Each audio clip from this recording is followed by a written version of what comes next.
Hola, ¿qué tal? En esta ocasión vamos a hablar de las características del trastorno límite de personalidad, diferencias y similitudes con el narcisista encubierto. Entonces, vamos a empezar. Toda la información que yo voy a dar está basada en la séptima conferencia de psicología y psiquiatría. Y este es uno de los temas tratados y están relacionados pues básicamente a los trastornos límites de personalidad y las características del narcisista encubierto, sus similitudes, para que ustedes sepan que pues en ambos trastornos pues estas algunas características se tocan en algún punto. Primero, vamos a hacer una descripción muy minuciosa de los puntos principales y las diferencias de estos dos trastornos. Soy Marcela Abril y bienvenidos a mi canal. Empezamos con el trastorno límite de personalidad. Es muchas veces mal diagnosticado como narcisista encubierto. Pero a diferencia del narcisista encubierto, el trastorno límite de personalidad o borderline tiene esta característica. 1. El trastorno límite de personalidad tiene un desenvolvimiento impecable en una variedad de áreas, en la iglesia, en instituciones, en grupos, etc. No se nota que son personas emocionalmente desreguladas. No se notan sus altas y sus bajas y dan la impresión de ser narcisistas grandiosos encubiertos por este motivo. Característica 2. Las personas borderline son consideradas psicópatas secundarios. A diferencia del narcisista, en su estado de encubierto, el cual es vulnerable y codependiente, inhábil en la obtención de suplemento, ver el video que voy a dejar en la tarjeta de cómo identificar narcisistas encubiertos, que es un resumen. Los narcisistas encubiertos son incapaces de obtener un suministro que necesitan. Por esto mismo son envidiosos y resentidos y encausan toda esa rabia a una agresión pasiva. Pero los borderline internalizan la agresión y lo que pasa es que se van descompensando en un estado depresivo que es su mecanismo de defensa, en donde esta persona borderline hace un cambio a un estado psicopático. A esto se le llama pues psicopático secundario. Y en este punto es cuando te son infieles y actúan de formas que tú ni siquiera te imaginas. Agresivas, dramáticas, con ataques de ira y de rabia.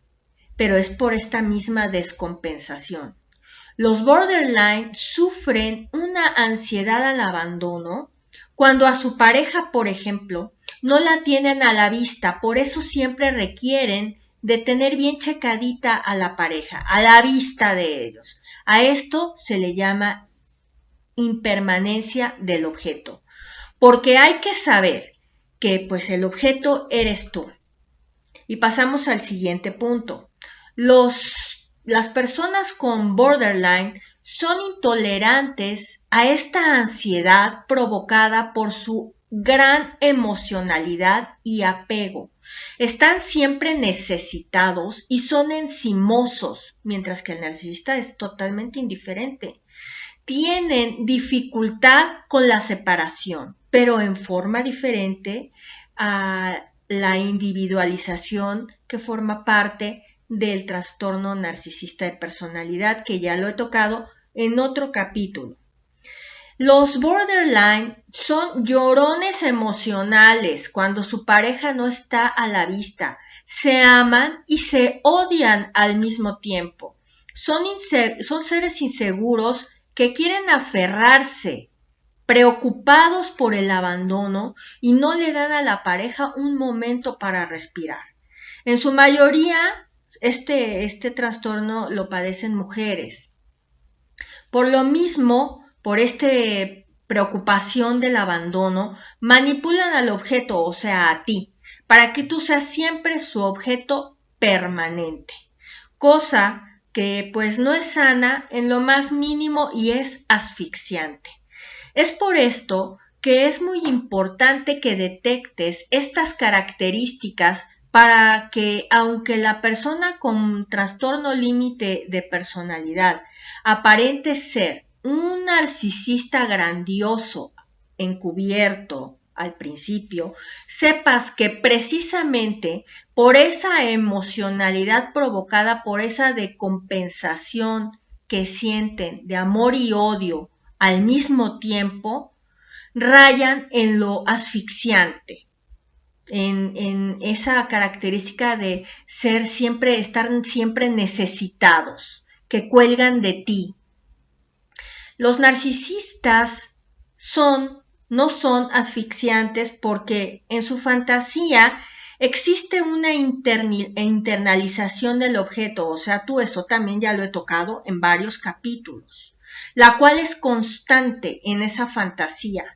En los borderline, tú tienes que estar siempre a la vista, y si no, tu impermanencia hará que exploten con lloriqueos, gritos y amenazas de suicidio. Son exageradamente dramáticas estas personas. Mientras la objetivización del narcisista, que es interna, su psicodinámica interna de tu persona, donde ellos, tan solo con obtener 2 de las 3 S, que son sexo, servicio y suplemento sádico, les sirve de suplemento para su autorregulación emocional. Eso los hace estar en control y aunque sientan esa ansiedad por la falta de control, no es lo mismo que un borderline que siempre te tiene que tener a la vista. Los narcisistas se mortifican cuando no obtienen 2 de las 3 S y por esa incapacidad de obtenerla. Por eso experimentan esas emociones de negatividad y de agresión, ya sea pasiva o activa contigo. Así es como descargan ellos esta ansiedad. Son hipervigilantes cuando no están obteniendo su suplemento y pues sienten siempre una continua amenaza de sentirse ridiculizados en su grandiosidad, cosa que los borderline pues sí, en el primer punto donde están en su estado de narcisismo grandioso, donde no los detectas, pues no tienen ellos ninguna pena por ser ridiculizados por esta descompensación emocional y tener estas pues escenas dramáticas. Otra característica del borderline, pues creo que es la número 6, es que son personas autodestructivas. Son personas que se autosabotean y sabotean a las personas a las cuales ellos dicen amar. Se odian y se aman a sí mismas al mismo tiempo.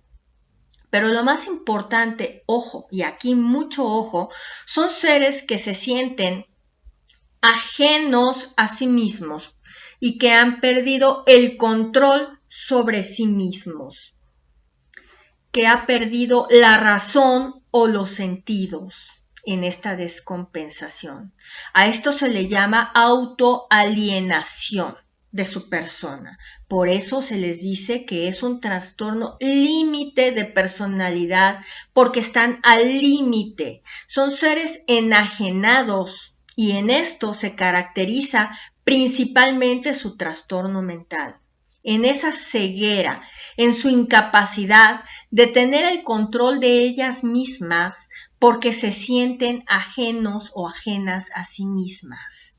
Mientras que el narcisista encubierto no se siente de esta forma, al contrario, a través de esa fantasía que el narcisista se construye a sí mismo para autorregular sus emociones, el narcisista encubierto extrae ese resultado del medio ambiente que utiliza como una autorregulación favorable. Ese suplemento que ellos necesitan y culpa a otros cuando se salen de esa fantasía manufacturada por ellos mismos. Mientras que los borderline se culpan a sí mismos cuando tienen estos cambios radicales, emotivos, iracundos, impredecibles, ¿cómo le puedo decir? Y pues con una alta emocionalidad impulsiva. Los TLP borderline son autocríticos, por eso se culpan a ellos mismos. Mientras que, como ya dije, los narcisistas encubiertos critican a otros y culpan a otros. Los borderline se culpan a ellos mismos y luego no pueden lidiar con esto. Por eso son autodestructivos. Los borderline ven las cosas en blanco y negro, bueno o malo. Y los narcisistas encubiertos ven las cosas dependiendo en función de su fantasía, de grandiosidad manufacturada, en donde solo cuando no tienen ese suplemento, pues surgen esos sentimientos negativos, esa mortificación que es provocada por esa falta de empatía, también por esa grandiosidad nunca satisfecha. El siguiente punto, que es el número 12, es que los borderline pueden pasar a un estado de grandiosidad, que es cuando se confunden con narcisistas. Pero en la mayoría de las veces su emotividad alterada al máximo por ese apego tóxico a ese objeto los sobrepasa y los asfixia, y entonces despliegan toda gama de emociones. 13. Los borderline son altamente expresivos, como ya dije, provocados por su gran inestabilidad, por cómo ellos se perciben a sí mismas, principalmente porque son mujeres, pero también puede haber caso de varones, a su autoimagen, y esto las lleva a una impulsividad en donde corren todo tipo de riesgos y en donde no importándoles más que su necesidad de tener esa necesidad de su objeto permanente a la vista, su pareja a la vista, les provoca esas altas y bajas que asfixian. Aquí no le importa serte infiel o tener una vida sexual promiscua y altamente autodestructiva. Así es que, ya sabes, aquí al final del video voy a dejar una tabla comparativa con estos 12 puntos, donde verás tú estas diferencias resumidas. Cabe mencionar que el trastorno límite de personalidad sí puede llegar a tener un tratamiento siempre y cuando la persona esté dispuesta a efectuarlo. Hay casos en los cuales sí se ha podido, mediante terapias cognitivo-conductual hasta medicación, hacer que esa persona tome conciencia de esas altas y bajas y qué es lo que lo provoca. Pero aquí cabe mencionar, como ya dije antes, que el compromiso debe de ser que la persona que padece este trastorno quiera hacerlo. Mientras tanto, mi consejo, no es que tú seas una persona no sensible a esa persona que vive contigo que padece ese trastorno, pero bien debes de poner límites a esta persona y ya si esta persona no quiere ella o él, pues tener un tratamiento, sí cabe poner en una balanza que tu existencia es lo más importante, porque antes de hacerte responsable de una persona que no quiere salir adelante, es tu responsabilidad hacerte responsable de ti mismo y de ti misma, de la vida que quieres tener, de la felicidad y de esa existencia que es tuya y de la cual tú eres responsable. Este fue el capítulo de las características del borderline basado en la 7ª Conferencia Internacional de Psicólogos y Psiquiatras, dirigida por un quórum de personalidades. Un saludo y nos vemos en el siguiente capítulo. Les dejo la tabla comparativa.